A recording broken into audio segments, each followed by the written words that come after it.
Apakah pada zaman Nabi Ibrahim sudah ada kitab kuning? Kalau kitab kuning yang dikenal itu hanya di kalangan NU. Jadi kita yang orang-orang NU ini sudah lebih tahu dengan kitab kuning. Tapi alhamdulillah ya, seandainya kita tidak ada kitab kuning, maka lembaran-lembaran pengetahuan itu tidak bisa kita nikmati. Bayangkan, memang ajaran yang kita terima itu hanya merujuk pada dua, Quran dan hadis. Tapi itu tidak cukup. Kenapa tidak cukup? Karena para ulama pada zamannya, sesuai dengan sikon zamannya, wilayah geografisnya, membuahkan hasil penafsiran yang tentu saja berbeda satu dengan yang lain. Dan itu patut dihargai, supaya kita melihat zaman kita itu dengan cara yang sama. Jadi kearifan melihat situasi dan kondisi itu lebih penting. Ijtihad di situ. Maka ijtihad tidak muncul tiba-tiba, tapi membaca dari ijtihad sebelumnya. Sehingga di dalam tradisi kita itu semua kitab-kitab itu diajarkan sebagai dengan istilah kitab kuning. Atau dalam kitab pesantren disebut dengan istilah turath al-islami. Nah, apakah pada zaman Ibrahim itu ada kitab-kitab seperti ini? Nah, jangan bayangkan pada zaman Ibrahim itu sudah ada kertas. Dan jangan bayangkan pada zaman Ibrahim itu sudah ada lembaran dari kulit binatang. Meskipun binatang ada, tapi tradisi membuat tulisan dari kulit binatang itu tidak ada. Tradisi tulisan itu sudah ada, tapi dengan tulisan yang seperti huruf paku tadi, ditulis di atas lempengan tanah liat. Itu semakin memberi manfaat kepada kita, orang yang jaraknya ribuan tahun dengan Ibrahim, tapi kita bisa membaca tulisan yang muncul pada zaman Ibrahim. Seandainya ditulis di atas kertas waktu itu mungkin kita tidak bisa membaca tulisan-tulisan pada zaman Ibrahim. Ya syukur saat itu kertas belum ada. Maka kitab kuning pun tidak ada. Tapi kalau dalam arti kitab itu ada tulisan, tulisan sudah ada. Jadi pada zaman Ibrahim sudah ada tulisan, tapi tulisannya bukan seperti huruf yang kita kenal, tapi huruf paku. Orang-orang akademisi di barat menyebutnya cuneiform, huruf paku. Jadi sekali lagi, kalau esensi kitab kuning ada, tapi kitab kuningnya tidak ada. Jadi tradisi keilmuan sudah ada. Mencatat masalah apa? Pertanian, perdagangan dicatat. Buktinya tadi saya sudah mengatakan, ternyata tulisan pada zaman Ibrahim juga menyebar sampai ke wilayah Mesir dan Palestina. Itu menandakan bahwa Nabi Ibrahim menggunakan bahasa yang diakui sebagai bahasa internasional pada zamannya.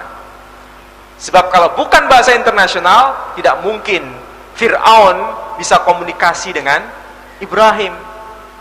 Ya samalah kalau kita mau ngomong dengan orang Jerman, mau pakai bahasa Jawa, nggak mungkin. Harus menggunakan bahasa Arab atau Inggris atau Perancis, supaya mereka bisa memahami. Nah seperti itu. Jadi alangkah indahnya kalau kita membaca Al-Quran, kemudian dibarengi dengan pembuktian-pembuktian seperti ini, semakin menguatkan iman kita insya Allah.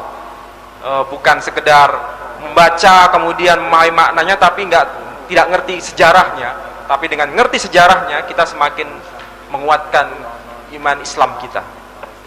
Saya kira itu yang mungkin bisa saya jawab. Saya mohon maaf kalau nanti belum ada yang saya jawab. Gimana? Ya silakan Pak Zamroni. Waduh, Masya Allah ini. Ya kita mengingatkan tokoh dulu ada namanya Abdullah Wasi'an atau Mohsin Jalal. Tapi kelihatannya sekarang kita harus berdebat dengan Bapak Muhammad Ali. Silahkan Pak Zamroni. Ya Mas. Satu lagi silahkan. Ya. Ya. Farid sudah, kholas anta. Nah. Ya. Ya.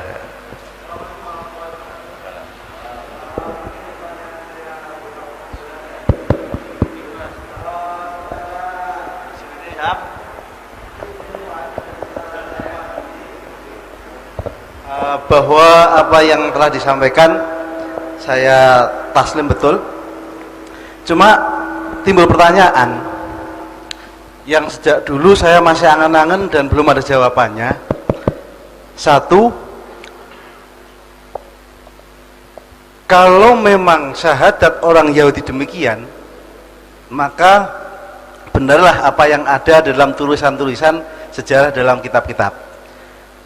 Kemudian pertanyaan saya, bagaimanakah ibadahnya orang Yahudi di Indonesia, dan di mana bisa dilihat dan bisa diteliti dan dipaskan dengan apa yang ada dalam ajaran kitab-kitabnya. Kemudian Nasrani yang di Indonesia ini, apakah juga sebagaimana ajaran-ajaran yang ada dalam kitab Injil? Sebab begini, sederhana sekali bahwa Rasulullah SAW pada masa di Madinah sudah mensikapi. Apa sikapnya? Penyembelihan orang-orang ahlu kitab halal bagi muslim, perempuan ahlu kitab juga halal bagi orang muslim, perempuan muslimat tidak halal bagi orang ahlu kitab.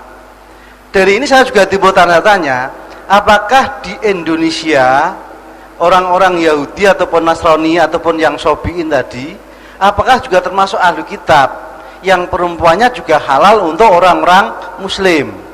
Ini saya sering ditanya ini. Apakah dengan syahadat seperti itu, kemudian bagaimana ibadahnya? Apakah dia sebagaimana yang disikapi Rasulullah, perempuan-perempuan itu halal bagi kita? Lah, kemudian yang saya tanyakan lagi,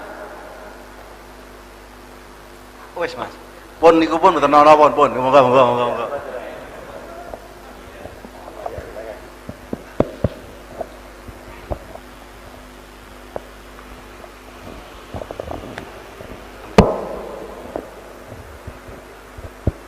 Oke, assalamualaikum. Nama saya Cindy. Ya, yang ingin saya tanyakan begini Ustadz. Saya pernah membaca tentang naskah Laut Mati ya. Bagaimana kebenarannya? Apakah memang itu peninggalan pasca Nabi Isa yang ditulis oleh muridnya Nabi Isa dengan jumlah 11 itu, atau bagaimana? Dan katanya sudah ditemukan, itu relevansinya dengan kebenaran pasca Nabi Isa itu bagaimana? Yang pertama. Yang kedua, dalam bukunya Vygotsky yang Transcendent Unity of Religion itu ada menyebutkan bahwa kebenaran agama-agama itu bisa bertemu dalam konteks yang esoteris. Jadi bukan lagi di level eksoteris.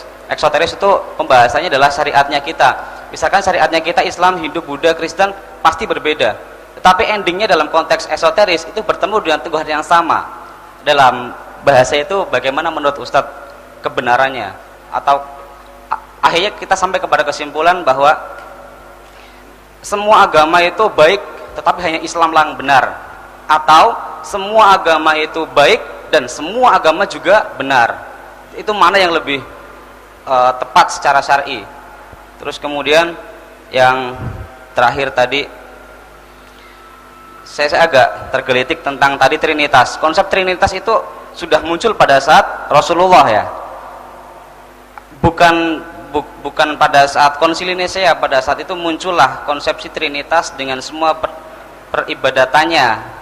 Dan dari situ mana yang lebih benar? Apakah memang dari Arab sudah muncul itu, atau hasil dari Konsili Nisea di abad ketiga setelah Masehi?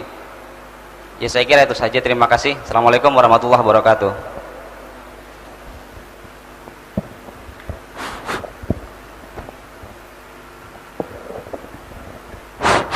Assalamualaikum warahmatullahi wabarakatuh. Bicara soal Yahudi, saat-saat ini banyak sekali buku-buku yang membicarakan tentang keunggulan Yahudi dibanding umat-umat yang lain, termasuk umat Islam.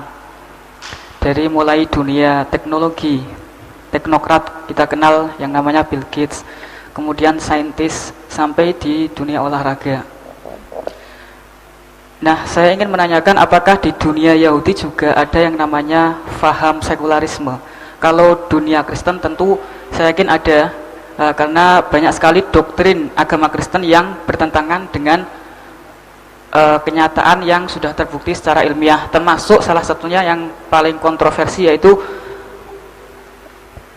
doktrin agama Kristen yang bertentangan dengan teori seorang ilmuwan, yaitu heliosentri, yang mana bertentangan dengan doktrin agama Kristen geosentri kalau nggak salah ya, yang katanya tata surya ini berputar mengelilingi bumi, yaitu mengelilingi mahkotanya Paulus.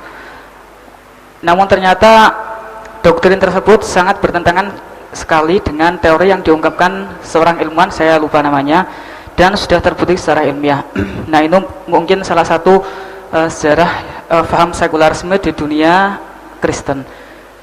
Nah, apakah di dunia Yahudi juga ada faham seperti itu? Karena kalau saya mengamati ilmuwan-ilmuwan baik yang di dunia saintis, teknokrat itu kayaknya kok nggak pernah menggembar-gemborkan bahwa dirinya itu seorang Yahudi gitu.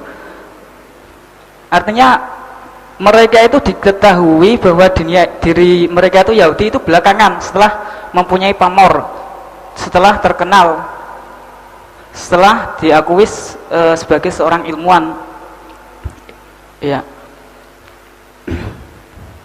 mungkin itu saja yang ingin saya tanyakan ya.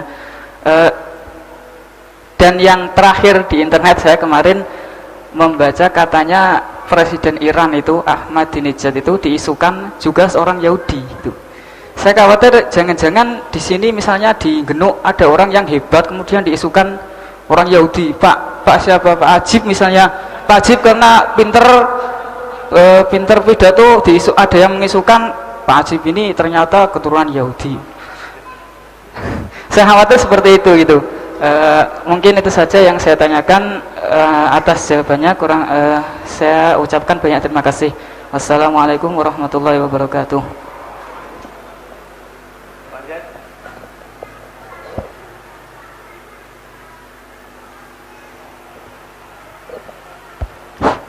Bismillahirrahmanirrahim. Terima kasih atas waktunya. Langsung saja, ini sangat menarik. Saya seperti berbicara dengan pakar usulul lughat, berbicara dengan pakar tauhid, berbicara dengan pakar sejarah. Jadi yang mau saya tanyakan pertama kali ini kaitannya dengan kitab-kitab suci. Jadi dalam usulul lughat itu bahasa Arab itu kan tergolong bahasa Samiyah. Bahasa Samiyah karena putra Nabi Nuh itu kan ada Sam, Yafis, dan satunya siapa itu saya lupa. Nah, ini untuk menggolongkan kitab-kitab yang lain ini yang tergolong bahasa Sam itu apa saja? Apakah Ibrani termasuk Sam, Suryani termasuk Sam? Karena ternyata dalam hasanah-hasanah lama itu banyak bahasa-bahasa Suryani dan Ibrani yang masuk di dalam kitab-kitab lama, seperti Barhatihin, Samsahin, Buduhun dan sebagainya. Itu kan bahasa-bahasa lama yang masuk dalam kitab-kitab. Terus yang kedua, tadi saya mendengar uraian bahwa Fir'aun itu adalah nama raja-raja. Ini ada yang meneliti Fir'aun itu bukan nama raja-raja tapi suku. Karena ternyata Fir'aun itu sukunya muminya itu pendek-pendek. Dan itu bukan satu saja, yang tenggelam dalam Laut Merah itu kan banyak, ternyata pendek-pendek semuanya. Ini seperti bukan orang bukan orang Mesir asli tapi pendatang gitu. Terus ini sekalian kayaknya kok seperti pakar tauhid. Nah, ini saya mau tanya juga. Tadi Bapak menerangkan tentang asma ya, dan musamma. Nah, ini kalau saya ini sering bingung. Asma dan sifat. Qadir itu termasuk asma. Tapi sifatnya Gusti Allah ya qadir. Ya, ini kan apa perbedaan asma dan sifat? Ya, terima kasih sekali. Assalamualaikum warahmatullahi wabarakatuh.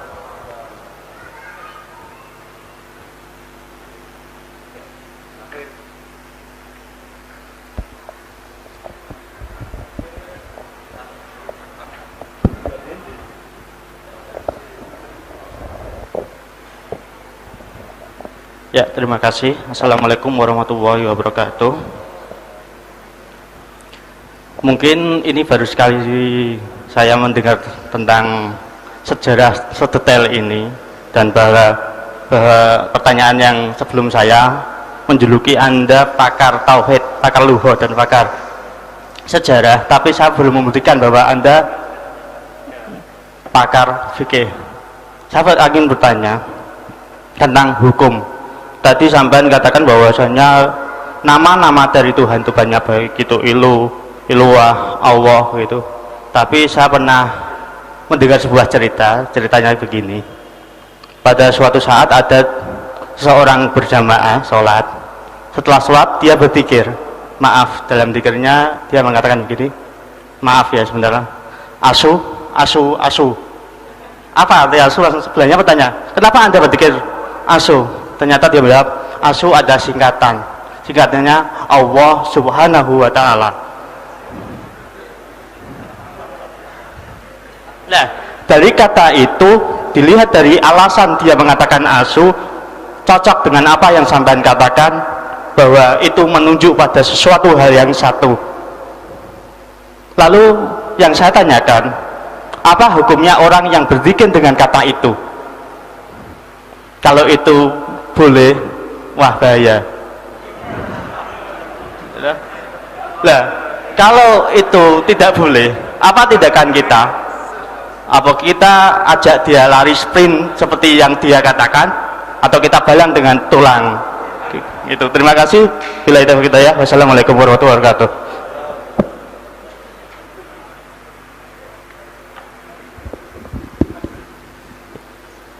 Kalau dibiarkan ini bisa sampai jam 1 gitu. Makanya perlu saya batasi ya, ini pertanyaan ini sampai 10 saja. Bahwa kemudian Anda mau apa? Mau melanjutkan ya, saya kira insya Allah Ustadz juga masih ready, hanya masalahnya masjid harus kita tutup dulu gitu.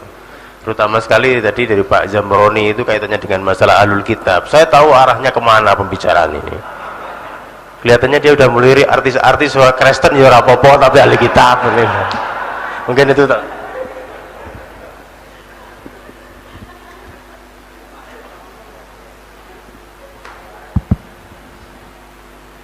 Iya, pertanyaan yang pertama terkait dengan makna ahlul kitab.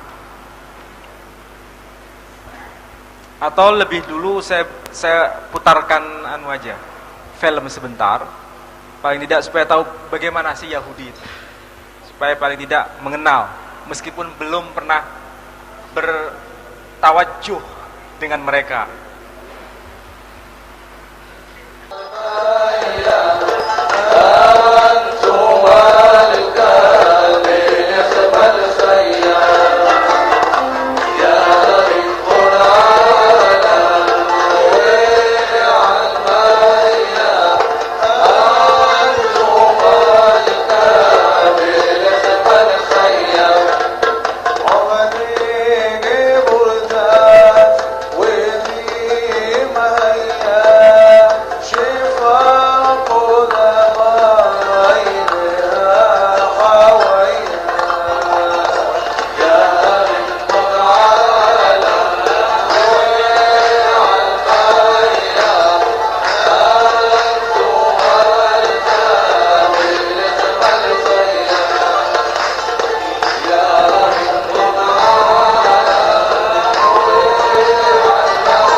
Seperti irama padang pasir.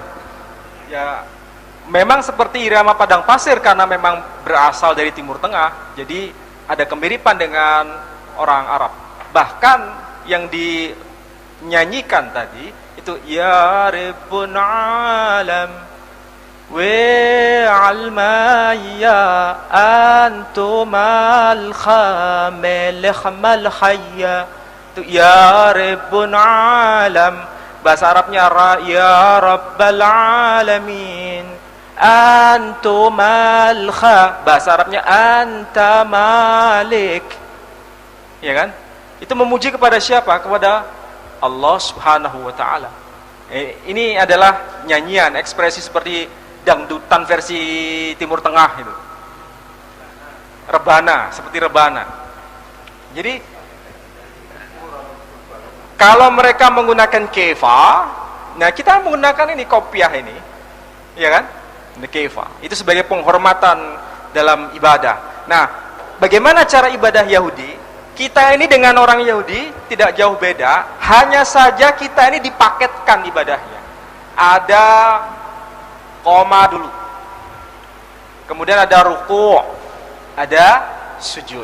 Kalau ibadah Yahudi boleh iqamah, boleh pilih raka itu ruku', boleh histahwa itu sujud, tapi sujudnya bukan ke Mekah tapi ke Yerusalem.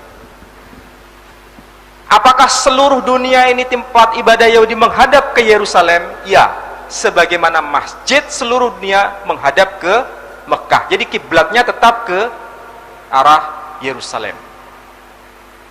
Apa bisa kita jumpai di Indonesia? Ada, di Surabaya itu ada. Di Surabaya itu ada, di sinagoga. Sinagog itu bahasa Yunani, tapi kalau di bahasa Arabkan itu sama dengan jamaah, berkumpul. Itu dalam bahasa Yunani disebut sinagoga.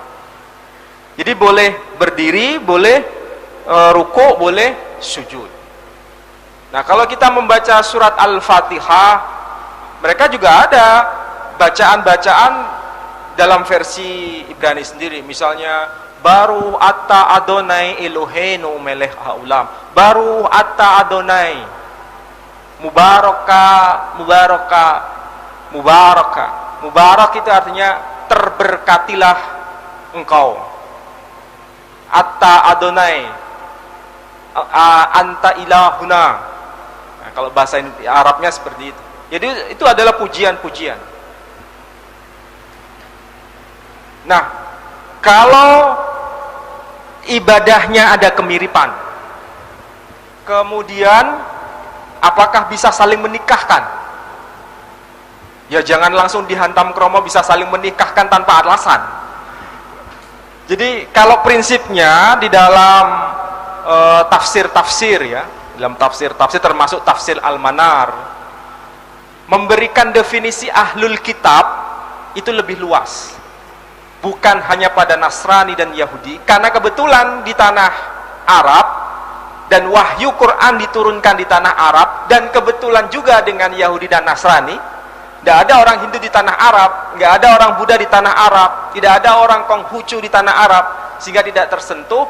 Maka ada sebagian mufassir, terutama mufassir masa modern, menyebutnya ahlul kitab itu untuk semua.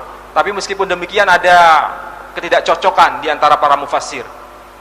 Ya, itu tergantung bagaimana diskusi kita. Kalau diskusi dengan orang banyak begini, saya lebih memilih lebih baik dibatasi pada Nasrani dan Yahudi. Yang lain-lain nanti dibicarakan lebih intensif. Karena nanti kalau dicampur aduk malah semakin tidak jelas. Kalau begitu ahlul kitab itu apa? Malah bingung semua. Yang jelas ada mufassir pada zaman modern, tafsirnya yang disebut Al-Manar itu memasukkan yang non Yahudi Nasrani masuk dalam kategori ahlul kitab. Detailnya kita bahas nanti saja Mas ya. Kemudian apa lagi? Oh, naskah Laut Mati. Nah, ini menarik naskah Laut Mati. Oh, tapi sebelum membahas naskah Laut Mati, saya tunjukkan bukti kenapa Quran itu disebut Quran, karena menghimpun semua isi kitab suci, apakah Hindu, Buddha, Yahudi, Nasrani, ada di dalam Quran. Salah satu buktinya begini. Ini pasti tahu kita sebagai muslim. Kalau arti dalam bahasa Indonesia seperti ini, tapi dalam bahasa Arab itu ada ayat Bismillahirrahmanirrahim, nisa'ukum harthul lakum fa'tu harthakum anna syi'tum. Al-Baqarah, nisa'ukum harthul lakum fa'tu harthakum anna syi'tum. Istri-istrimu itu bagaikan ladang bagi kalian. Cocok tanamilah ladangmu seperti yang kamu suka. Ini kalau ditafsirkan tidak benar, pasti mengasumsikan ayat ini brutal. Kenapa brutal? Mencangkul tanah sakarepmu dewe. Padahal sangat keliru. Ayat ini tegas, coba baca dengan hati. bukan dengan emosi. Buktinya apa? Ladang, istri diibaratkan ladang, para suami diibaratkan yang mencocok tanam, yang mencocok tanami ladang, ya kan? Sekarang pertanyaannya, ladang itu diperlakukan baik ataukah tidak oleh petaninya? Harus diperlakukan baik. Kenapa? Karena petani yang membawa benih, yang menaburkan benih di ladang. Kalau dia mencocok tanaminya sak karepe dhewe, apakah hasilnya baik ataukah buruk? Pasti hasilnya buruk. Jadi bercocok tanam itu dengan cara memperlakukan ladang sebaik-baiknya. Apakah sekedar itu? Ternyata tidak. Ini dibuktikan dengan kajian biologi, bahwa yang membawa benih itu bukan ladang. Yang membawa benih itu adalah peladang, alias suami. Kita sebagai seorang suami, maaf yang ibu-ibu, yang menentukan jenis kelamin laki perempuan itu bukan ibu-ibu, tapi kita ini, bapak-bapak. Karena kalau sperma kita keluar, laki-laki ini, ada dua kemungkinan. Kalau yang kita keluarkan itu kromosom X, dan ibu-ibu hanya mengeluarkan X, maka jadilah perempuan. Tapi kalau sperma kita yang keluar itu Y, sedangkan ibu-ibu pasti X, X dengan Y, jadilah laki-laki. Jadi yang menentukan jenis kelamin, yang menentukan jenis tanamannya, itu petaninya, bukan ladangnya. Ini ilmiah Quran ini. Jadi bukan sekedar membaca puisi, istrimu bagaikan ladang bagimu. Bukan sekedar itu saja, tapi punya makna. Secara biologi punya makna. Dan anehnya, ayat seperti ini itu ada di dalam kitab agama Hindu, dalam kitab Atharva Veda. Ini artinya. Kalau teks aslinya Asturino Garhapatyani Santu, diartikan dalam teks bahasa Indonesia, perempuan datang sebagai sebidang ladang hidup, taburkan benih ke dalamnya, oh para lelaki. Secara substansi maknanya sama, bahasanya yang berbeda. Kenapa bisa sama? Karena kita sebagai seorang muslim meyakini walikulli qaumin had, setiap bangsa di muka bumi itu diutus seorang nabi, seorang rasul, tentu dengan bahasa yang bilisanin qaumih, dengan bahasa kaumnya. Tidak mungkin digeradak semua pakai bahasa Arab. Makanya banyak nabi di India, ya kita tidak tahu siapa nabinya. Yang jelas pokoknya pasti dulu ada nabi-nabi. Salah satu buktinya ada teks Quran yang mirip dengan kitab suci Hindu. Itu menandakan bahwa Islam memberikan ruang bagi orang Hindu supaya mereka itu bisa menjadi seorang muslim. Ini intinya. Karena memang tidak ada sejarahnya ada pendeta Hindu dari India selonong boy ke tanah Mekah, tidak ada ceritanya.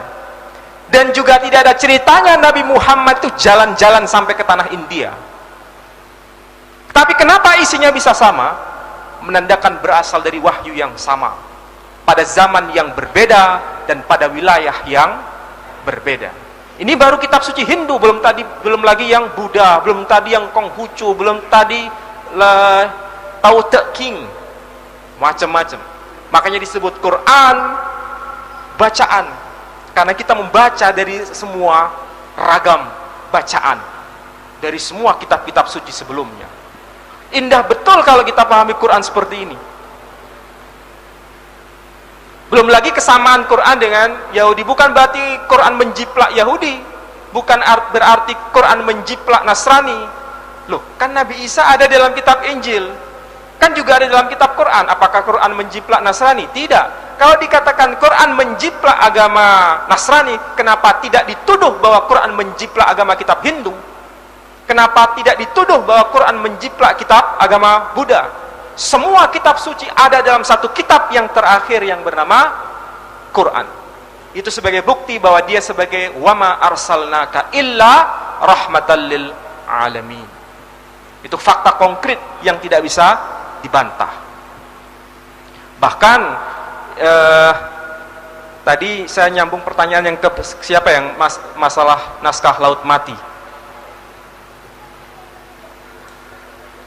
Oh, pertanyaan yang kedua, Mas Cindy. Nah, ini. Jadi, dengan ditemukannya naskah Laut Mati itu semakin menguatkan Quran. Semakin menguatkan Quran. Naskah Laut Mati itu kalau dalam bahasa Arab disebut Al-Mahtutat Al-Bahrul Mayyit. Jadi Al-Mahtutat Al-Bahrul Mayyit itu naskah-naskah Laut Mati. Naskah-naskah Laut Mati itu ditulis pada lembaran papirus. Ada yang belum tahu papirus atau kulit binatang. Nah, semacam itulah. Itu disimpan di Gua Qumran di wilayah Palestina itu. Usianya kalau hitungan sekarang itu sekitar 2000 tahun. 2000 tahun. Padahal Nabi Muhammad SAW itu dilahirkan tahun 571 Masehi. Berarti ada selisih 1500 tahun lebih. Tapi kenapa di dalam Quran itu ada ayat laqad katabna fiz zabur min ba'di dzikr annal arda yarithuha ibadiyas salihun. Apa statement Quran? Dan sesungguhnya telah kami tuliskan dalam Mazmur, Zabur, setelah pewahyuan yang diberikan kepada Musa, apa intinya? Hambaku yang benar akan mewarisi bumi. Itu Quran. Annal arda yarithuha ibadiyas salihun. Ternyata teks ini sama dengan teks Laut Mati. Bunyinya sadikim, sadikin. Kalau bahasa Arabnya as-sadikun atau as-salihun. Sadikim, yeretsu, bahasa Arabnya yarithu. Arets, bahasa Arabnya arab. Wayishkenu, bahasa Arabnya wayashkunu. La'at aleha, tinggal di atasnya, tinggal di bumi itu. Jadi ayat ini semakin menguatkan, meskipun 2000 tahun lebih sebelum Quran diturunkan, ternyata betul bahwa wahyu ini ada kesamaan dan tertulis di dalam kitab Zabur atau disebut kitab Mazmur. Kitab Mazmur itu kitab yang diturunkan kepada Nabi Daud. Kitab Nabi Daud. Jadi itu hanya kitab-kitab Yahudi, kitab-kitab Nasrani ada tapi sebagian kecil, tapi sebagian besar adalah kitab-kitab Yahudi.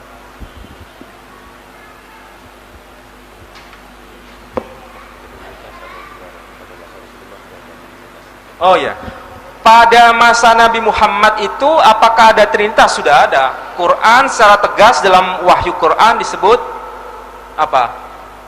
Salisun salasa. Disebut salisun salasa. Itu menandakan konsep Trinitas pada zaman Nabi sudah ada.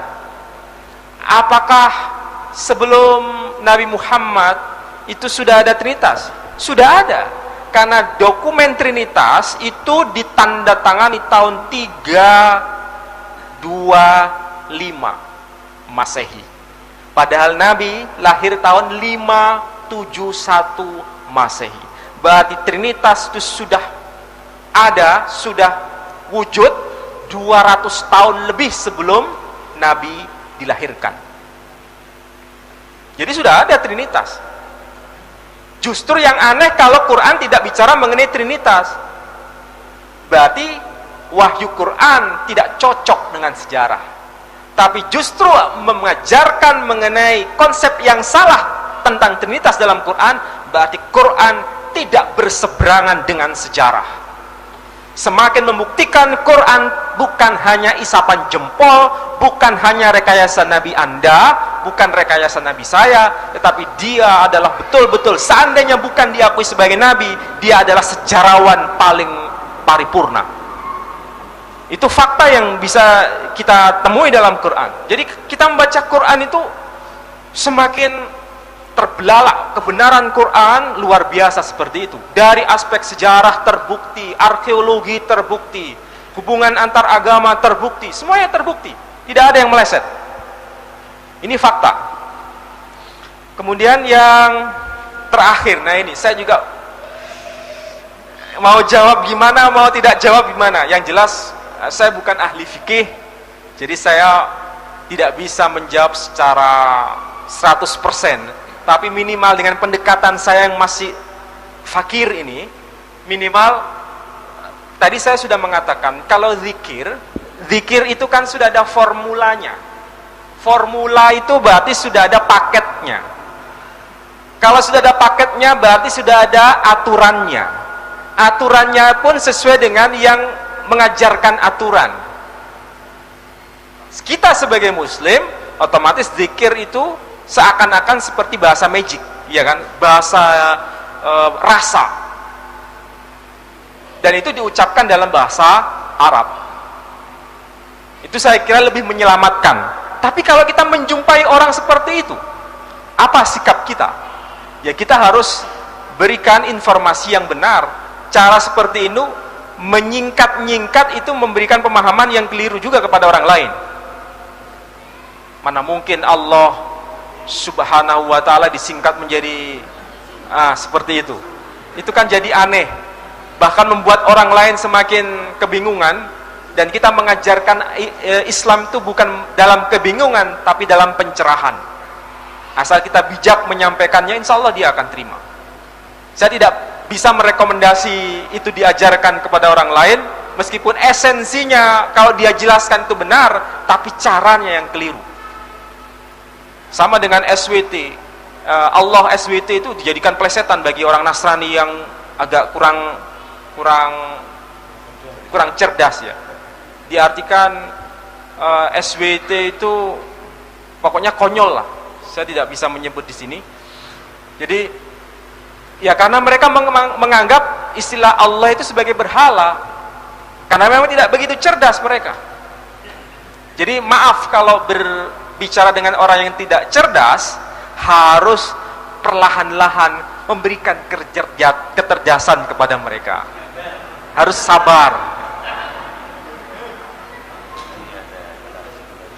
Oh ya, Yahudi itu sebetulnya bisa dilihat dari 4 aspek. Yahudi sebagai bahasa Yahudi. Yahudi sebagai etnik, artinya darah Yahudi. Yahudi bisa dipandang sebagai politik, ada politik Yahudi. Ya. Kemudian Yahudi bisa dipandang sebagai agama Yahudi. Ini sangat-sangat berbeda. Seperti Ahmad Dhani itu keturunan Yahudi, tapi dia Muslim. Dari garis ibunya dia Yahudi, tapi dia Muslim. Nah, orang-orang yang agak minor dengan Ahmad Dhani itu digunakan sebagai bumper dasar si Yahudi. Kelakuannya seperti itu. Ini kita terjebak pada chauvinistik. Kalau perbuatan orang dihubung-hubungkan dengan darahnya, itu akan berbahaya. Nanti kalau ada orang Madura yang agak nakal gitu, dasar Maduro gitu kan. Kalau ada orang Jawa yang agak nyeleneh, dasar Jowo gitu, dasar nggak Jowo gitu. Jadi kita harus hati-hati menerapkan begini supaya tidak terjadi pada konsep chauvinistik. Nah, meskipun secara etnik dia berdarah Yahudi, bukan berarti Yahudi itu selalu bergelimang dengan dosa gara-gara dia etniknya Yahudi. Kita tahu misalnya Muhammad Asad. Muhammad Asad itu penulis The Message of the Quran. Dia menulis tafsir singkat sekaligus terjemahan Quran dalam bahasa Inggris dan hasilnya bagus. Dia keturunan Yahudi. Namanya Muhammad Asad. Kalau bapak-bapak pernah beli buku, sudah terjemahan Indonesia. Terjemahan Indonesia judulnya Muhammad. Kalau bahasa Inggrisnya itu Muhammad the Prophet. Penulisnya Martin Link. Dia adalah orang Yahudi, tapi dia Islam, masuk Islam. Jadi orang itu dinilai bukan karena darahnya, asal usulnya, tapi bagaimana dia melakukan perbuatannya, apa sumbangsihnya untuk Islam. Kalau David Beckham, dia memang Yahudi, tapi dia pakar di bidang sport, di bidang olahraga. David Beckham dan banyak tokoh-tokoh Yahudi yang lain. termasuk Marini. Dulu suaminya bernama Marini Sardi, sekarang namanya Marini siapa sekarang? Kan ganti laki-laki lain ya kan? Itu artis juga, dia Muslim tapi berdarah Yahudi. Jadi di Indonesia ini banyak keturunan Yahudi ya, banyak. Termasuk juga keturunan Arab juga banyak. Marini siapa? Marini Zamroni sekarang. Kalau dulu namanya Marini katanya Marini Zamroni katanya.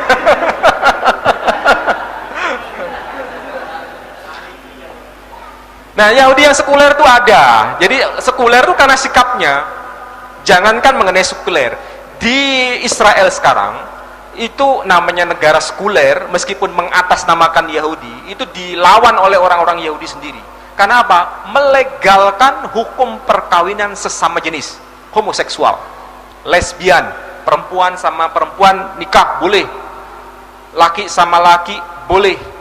Itu di Israel. Makanya itu bukan negara Yahudi sebetulnya, tapi negara Zionis Israel. Orang tidak mau menyebut itu negara Yahudi, itu negara Zionis Israel. Iran pun melawan itu, tapi melindungi orang-orang Yahudi di Iran. Nah, kalau ada isu Ahmadinejad keturunan Yahudi, seandainya pun keturunan Yahudi tapi sumbangsih pada Islam, dia luar biasa. Apalagi dia bukan keturunan Yahudi. Justru yang menjadi masalah itu Raja Saudi Arabia, dia jelas-jelas keturunan Yahudi, tetapi perbuatannya dengan Islam kita bisa lihat sendiri, menghancurkan semua peradaban Islam. Kemudian madhab-madhab Islam yang lain selain Wahabiyah sangat ditekan. Ini perbuatan yang seperti ini. Jadi kadang-kadang kita ini terjebak pada pelabelan dalam arti politik, sehingga kita tidak jernih melihat masalah. Untuk supaya selamatnya, jangan terlalu melihat orang dari asal usulnya, tapi bagaimana dia berkiprah dalam memperjuangkan Islam. Itu yang kita lihat. Apakah dia Yahudi? Seandainya pun Yahudi, Nabi Muhammad diutus kepada orang Yahudi juga. Istrinya pun juga ada yang Yahudi. Sahabatnya pun juga ada yang Yahudi. Bukan saya berarti membela Yahudi, saya membela kebenaran apa yang pernah terjadi pada zaman Nabi. Kalau seandainya saya dianggap membela Yahudi gara-gara ada peristiwa Nabi menikah dengan Sayyidah Safiyah binti Huyai, saksikanlah saya juga adalah orang yang menyatakan bahwa perkawinan Nabi benar. Apakah Nabi memberikan contoh perkawinan yang salah? Tidak. Hanya asal-usulnya saja. Dan kebetulan Islam sebagai penyempurna agama-agama sebelumnya, termasuk penyempurna agama Yahudi dan Nasrani. Setelah Islam tidak ada agama lain. Inilah agama yang diturunkan kepada para nabi sebelumnya dengan nama yang sama, dengan nama yang sama. Disebut istilah Yahudi karena dinisbatkan kepada kaumnya. Disebut Nasrani karena Nabi Isa berasal dari Nazaret, maka disebut Nasrani. Dan kita disebut Islam karena Quran memberikan informasi kepada kita bahwa inilah agama din al-Islam, bukan din Muhammad, tapi din al-Islam. Supaya kita bisa bedakan, ini bukan agama bikinan Nabi, tapi ini agama turun mulai dari awal hingga sampai sekarang. Saya kira itu dulu. Apa yang belum? Oh ya, bahasa Syam. Ya, kalau kita belajar ilmu bahasa, apakah muslim, apakah non-muslim, di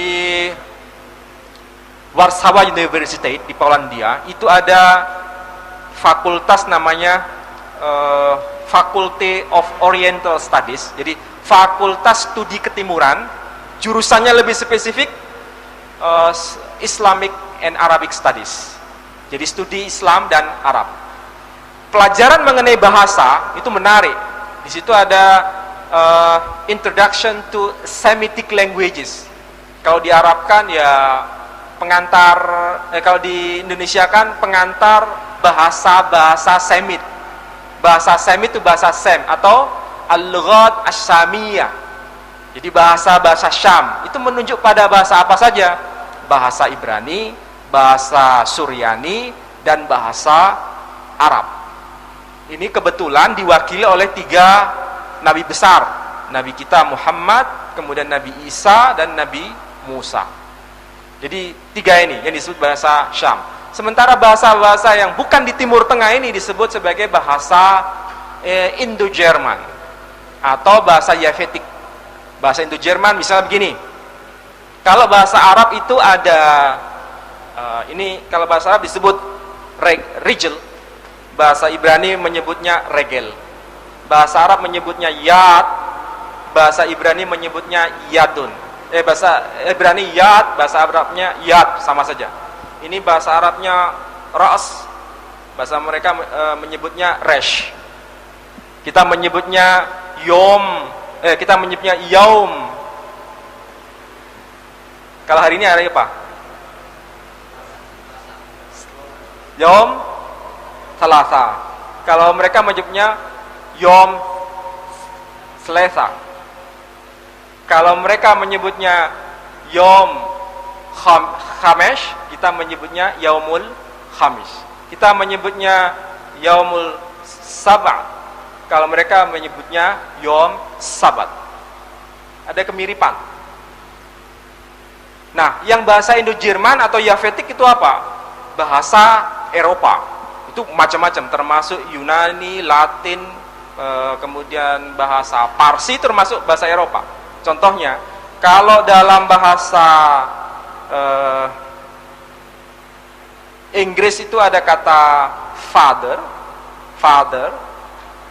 bahasa Latin ada kata father, kemudian dalam bahasa Parsi menyebutnya father, bahasa Inggris menyebutnya brother, bahasa Parsi menyebutnya brother. Kemudian contoh yang lain banyak sekali. Itu menandakan mereka asal usulnya dari Indo-Jerman. Jadi tidak masuk kawasan Timur Tengah. Menurut sejarahnya mereka pindahan dari wilayah Eropa, termasuk bahasa India. Bahasa India itu bukan bahasa Timur Tengah, tapi bahasa Indo-Jerman. Mereka menyebutnya Pitar, jadi Dios Pitar. Kalau dalam bahasa Latin menyebutnya Dios Pater. Jadi ada kemiripan, menunjukkan bahwa oh ini asal usulnya dari kelompok Timur Tengah, oh ini asal usulnya dari kelompok Indo-Jerman. Kenapa disebut Indo-Jerman? Itu kesepakatan para ahli bahasa, disebut sebagai induk dari bahasa-bahasa Jerman.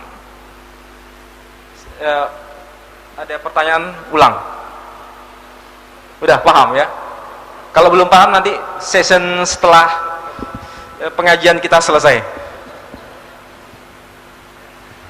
Saya kira itu aja dulu.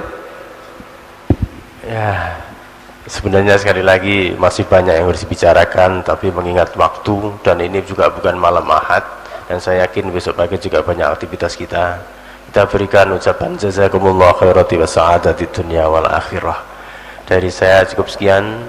Namun tadi saya setuju ketika kita tidak melihat darah orang tapi apa kontribusi terhadap Islam. Itu sama juga, jangan membanggakan diri dengan nasab. Nah, siapa tahu malah kita itu malah keturunan Qabil kan gitu, malah susah nanti. Gitu tadi ya. Dari saya cukup sekian, kurang lebihnya mohon maaf, dan saya yakin banyak sekali yang kurang karena materi ini sekali lagi materi yang betul-betul baru binisba ilayya untuk saya, dan kita ucapkan jazakumullah khairati wa sa'adati dunya wal akhirah wal afu minkum. Assalamualaikum warahmatullahi wabarakatuh. Saya kembalikan kepada ini saya bacakan doa ya, saudara-saudara yang mengamini, karena kalau udah didoain nanti kurang baik. Itu ada doa mukhul ibadah, doa itu otaknya ibadah. Bismillahirrahmanirrahim. Alhamdulillahirrahmanirrahim. Nabi nasta'in ala dunya wa din wa la hawla wa la quwwata illa billah. Alhamdulillahirrahmanirrahim. Hamdan syakirin hamdan zakirin hamdan naimin hamdan yafi ni'amahu wa kafi mazidah. Ya Rabbana lakal hamdu kama yanbaghi li jalali wajhika wa sultanik.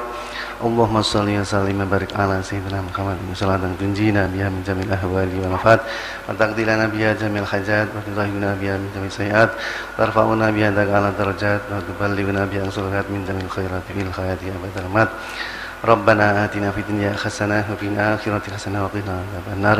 Rabbana taqabbal minna innaka antas samiul alim wa tub 'alaina innaka antat tawwabur rahim. Wa sallallahu ala sayyidina Muhammadin nabiyil ummi wa sahbihi wasallam. Subhana rabbika rabbil izzati amma yasifun. Salamun wa salamun ala al-mursalin. Alhamdulillahi rabbil alamin. Al-Fatihah.